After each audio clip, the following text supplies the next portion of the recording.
A Sociedade Espírita Caminho, Verdade e Vida apresenta audiolivro Boa Nova, obra psicografada por Chico Xavier e ditada pelo Espírito Humberto de Campos.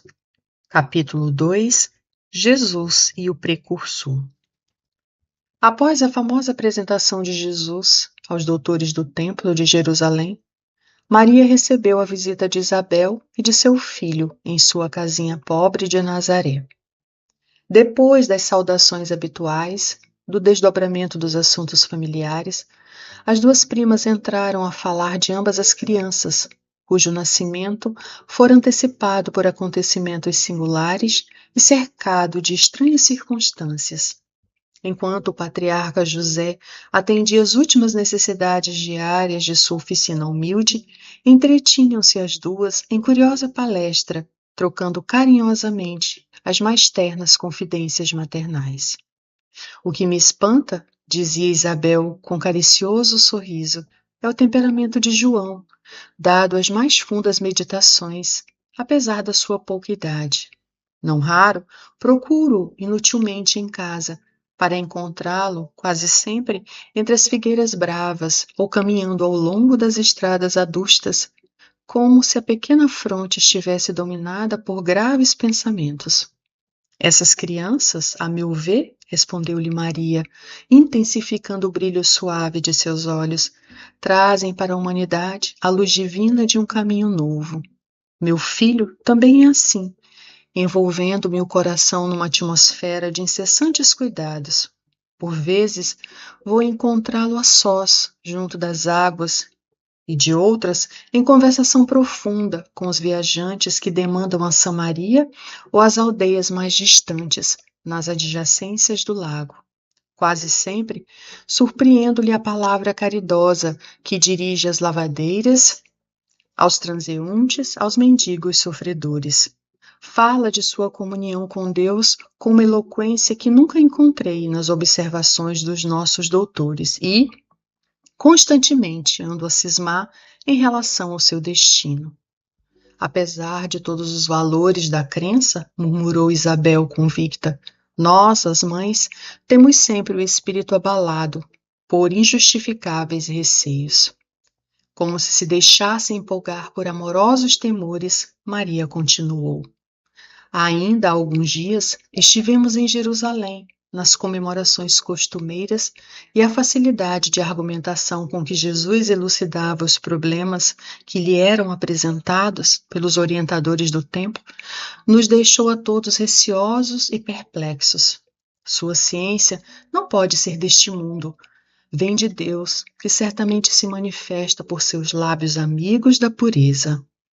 Notando-lhe as respostas, Eleazar chamou a José, em particular, e o advertiu de que o menino parece haver nascido para a perdição de muitos poderosos em Israel. Com a prima lhe escutar atentamente a palavra, Maria prosseguiu, de olhos úmidos, após ligeira pausa. Ciente desse aviso, procurei Eleazar, a fim de interceder por Jesus junto de suas valiosas relações com as autoridades do templo. Pensei na sua infância desprotegida e receio pelo seu futuro. Eleazar prometeu interessar-se pela sua sorte. Todavia, de regresso a Nazaré, experimentei singular multiplicação dos meus temores. Conversei com José, mais detidamente, acerca do pequeno, preocupada com seu preparo conveniente para a vida.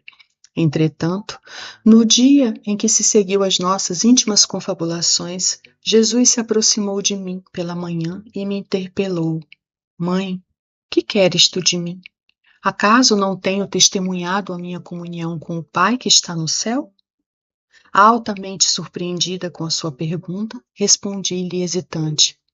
Tenho cuidado por ti, meu filho. Reconheço que necessitas de um preparo melhor para a vida. Mas, como se estivesse em pleno conhecimento do que se passava em meu íntimo, ponderou ele. Mãe, toda preparação útil e generosa no mundo é preciosa. Entretanto, eu já estou com Deus. Meu Pai, porém, deseja de nós toda a exemplificação que seja boa, e eu escolherei, desse modo, a escola melhor. No mesmo dia, embora soubesse das belas promessas que os doutores do templo fizeram na sua presença a seu respeito, Jesus aproximou-se de José e lhe pediu, com humildade, o admitisse em seus trabalhos.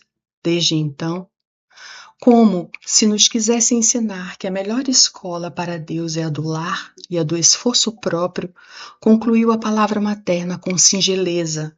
Ele aperfeiçoa as madeiras da oficina, empunha o martelo e a enxó, enchendo a casa de ânimo com a sua doce alegria. Isabel lhe escutava atenta a narrativa, e depois de outras pequenas considerações materiais, ambas observaram que as primeiras sombras da noite desciam na paisagem, acinzentando o céu sem nuvens. A carpintaria já estava fechada e José buscava a serenidade do interior doméstico para o repouso. As duas mães se entreolharam inquietas e perguntavam a si próprias para onde teriam ido as duas crianças. Nazaré, com a sua paisagem das mais belas de toda a Galiléia, é talvez o mais formoso recanto da Palestina. Suas ruas humildes e pedregosas, suas casas pequeninas, suas lojas singulares se agrupam numa ampla concavidade em cima das montanhas, ao norte do Esdrelon. Seus horizontes são estreitos e sem interesse. Contudo, os que subam um pouco além, até onde se localizam as casinholas mais elevadas, encontrarão para o olhar assombrado as mais formosas perspectivas. O céu parece alongar-se, cobrindo o conjunto maravilhoso numa dilatação infinita. Maria e Isabel avistaram seus filhos lado a lado, sobre uma eminência banhada pelos derradeiros raios vespertinos. De longe, afigurou-se-lhes que os cabelos de Jesus esvoaçavam ao sopro caricioso das brisas do alto. Seu pequeno indicador mostrava a João as paisagens que se multiplicavam à distância, como um grande general que desse a conhecer as minudências dos seus planos a um soldado de confiança.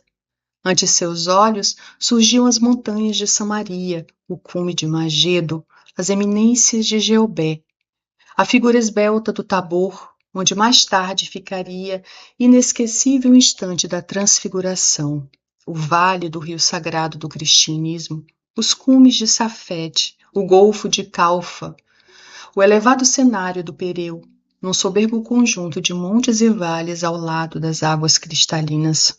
Quem poderia saber qual a conversação solitária que se travara entre ambos? Distanciados no tempo, devemos presumir que fosse na Terra a primeira combinação entre o amor e a verdade para a conquista do mundo. Sabemos, porém, que na manhã imediata, em partindo o precursor, na carinhosa companhia de sua mãe, perguntou Isabel a Jesus com gracioso interesse: Não queres vir conosco? A que o pequeno carpinteiro respondeu, profeticamente, com inflexão de profunda bondade: João partirá primeiro. Transcorridos alguns anos, vamos encontrar o Batista na sua gloriosa tarefa de preparação do caminho à verdade, precedendo o trabalho divino do amor que o mundo conheceria em Jesus Cristo. João, de fato, partiu primeiro, a fim de executar as operações iniciais para a grandiosa conquista. Vestido de peles e alimentando-se de mel selvagem, esclarecendo com energia e deixando-se degolar em testemunho à verdade, ele precedeu a lição da misericórdia e da bondade.